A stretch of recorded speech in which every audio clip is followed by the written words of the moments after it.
What's up, everyone? Welcome to this day in Philly sports history for February 4th, 2023. I'm your host, Jim Montgomery. Well, not a good day for our teams. I guess let's start with the Sixers. Joe came back. Obviously, there was some rust there. He did play 27 minutes, had 15 points, I think it was. Played decent on defense. I mean, that was sort of my takeaway. You could tell he was getting used to the brace. A little bit worried about his conditioning, but I think they'll work on that tonight, or today, I should say. But just an overall, I mean, 127.87 or 121.87, and it just looked like they were moving in slow motion the entire time. Obviously, you knew the Celtics were going to come out fired up. I think they showed the stat near the end of the game that, or actually not even near the end of the game, sometime in the third quarter. I think I was in bed by the start of the fourth quarter.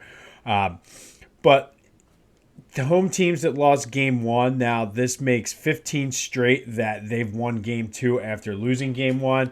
So, and obviously we knew this was not going to be the way it was against the Nets. The Celtics are one of the better teams. They're the favorite right now to win the championship. So, no harm, no foul. Came in, did what we needed to do in Boston. We got a game. We have home court advantage now. Tomorrow night, the crowd's going to be rocking. Joe's going to get the MVP trophy. They're going to be fired up. I look for him to have a much better game. It was almost like the rest of the team was sort of feeling out where he was. I think between that and then going ice cold there in the third quarter, and Boston just got hot. And that was just a bad combination. The Sixers couldn't hit a shot. Boston couldn't miss. He did a good job shutting Jason Tatum down. Part of that was with foul trouble. So whatever Doc did with that, I want to see that to continue. But again, we went into Boston. We needed to steal one game. We did.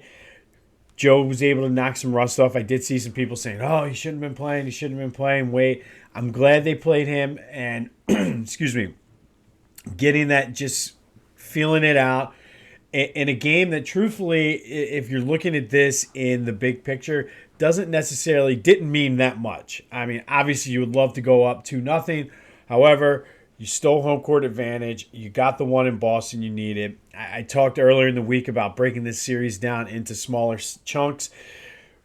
We got what we needed in this other chunk, the first chunk. We split 1-1. Now we need to win at least one of these games at home. I would love to see them win both.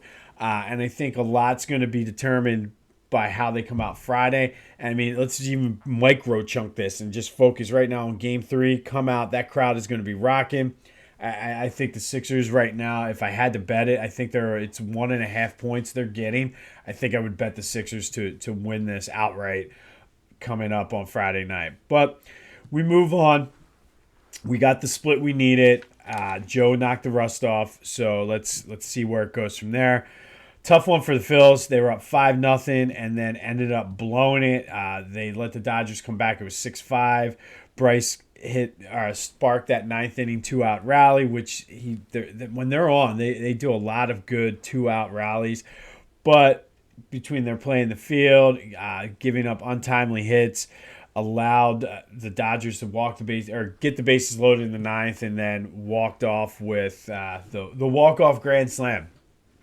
Doesn't necessarily get much bigger than that. So they lost 10-6, got swept by the Dodgers. They're off today. The Red Sox come in for a weekend series. The Red Sox are red hot too, so it's not going to be an easy series. Hopefully with Bryce, things start turning around, and much like Joe, he get some of that rust off and just start rolling. I am starting to get concerned with the pitching staff, though.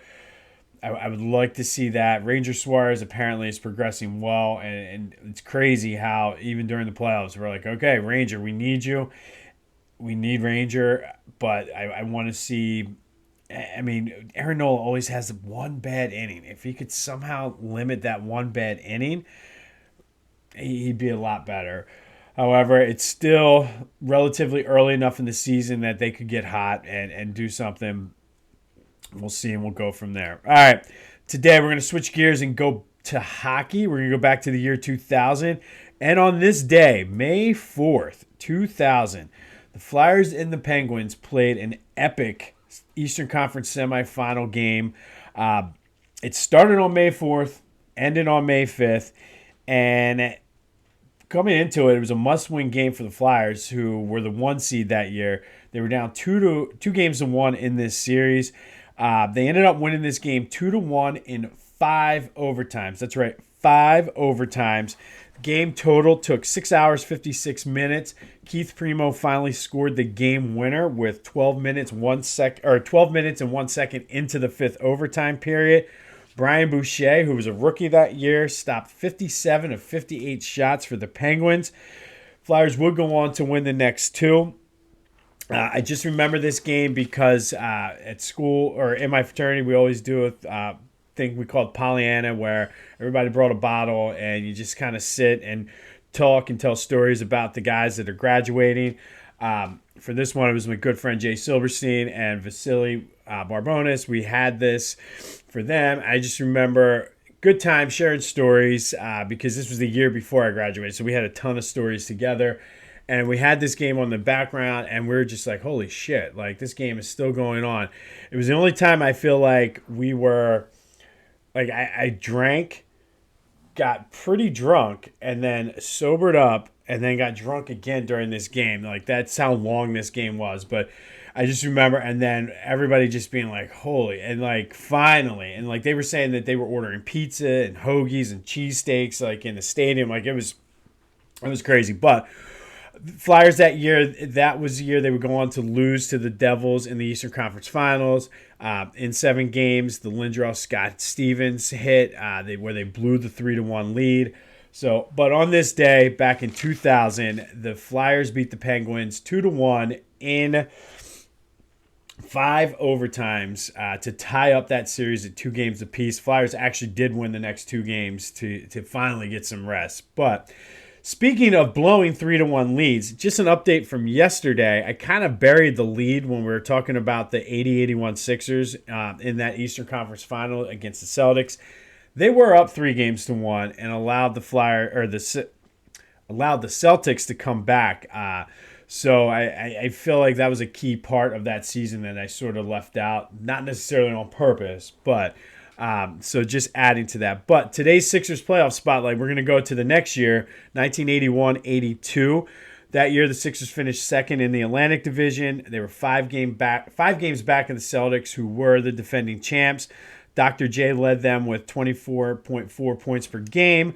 Caldwell Jones again led them in rebounding with 6.7 per game. Mo Cheeks had 8.4 assists per game.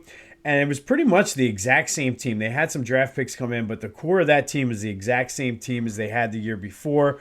Bobby Jones, Caldwell Jones were all defensive NBA first team again. Dr. J was all NBA first team again as well. Sixers kind of rolled through the playoffs again, setting up. Everybody had their sights. Like back then in the 80s, it was, all right, what are we going to do? We got the Celtics. And they beat the Hawks 2-0 in the first round. And then one of the lost teams in the 80s, especially in the Eastern Conference, was the Milwaukee Bucks. They seemed to always be, and I don't know whether it was a product of their division being easy or whether they were a good team. But, I mean, it was always that, the Celtics, Sixers, and then the Bucks. So the Sixers again played the Bucks in the conference semifinals. Same as before. Bucks technically were the 2 seed, but the Sixers had the home court. Sixers won 4-2 because I feel like they had their sights on the Celtics. Met the Celtics in the Eastern Conference Final. They went up 3-1 again, dropped the next 2, setting up a Game 7 in Boston Garden. This time the Sixers were ready. They came out 120-106 and won. The game was in hand relatively early in that game, and that's when the Boston Celtics crowd started the Beat LA chants because even though the Celtics weren't going to the finals, everybody wanted to beat the Lakers. Unfortunately, they lost 4-2 in the finals that year to the Lakers. However, there was help on the way, and we'll get into that later this month. But the 81-82 Sixers made it to the finals, lost to the Lakers. Day off for the Phils, probably much needed.